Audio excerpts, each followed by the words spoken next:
July, October, যাদের প্রিয় মানুষের, তোমার প্রিয়জনের বার্থ মান্থ এগুলির মধ্যে আছে, তার জন্য এই গ্রুপটি হচ্ছে তার নিজস্ব গ্রুপ। তো এইভাবেই আজকে রিডিংটি এগিয়ে নিয়ে যাব, আর এগুলো সরিয়ে রাখছি, এগুলো পরবর্তী গ্রুপ।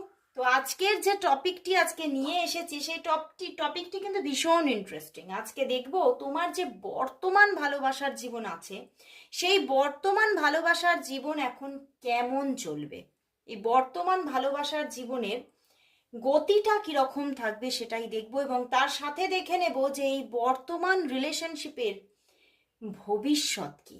তো আর বেশি দেরি না করে শুরু করে দিচ্ছি রিডিং। প্রথমেই এই যে যাদের ভালোবাসার মানুষের বার্থ মান্থ জানুয়ারি, এপ্রিল, জুলাই, অক্টোবর, সেইভাবে তোমরা প্রথম গ্রুপ চুজ করে নিয়ে রিডিংটি দেখতে থাকো। তো দেখবো তোমার যিনি ভালোবাসার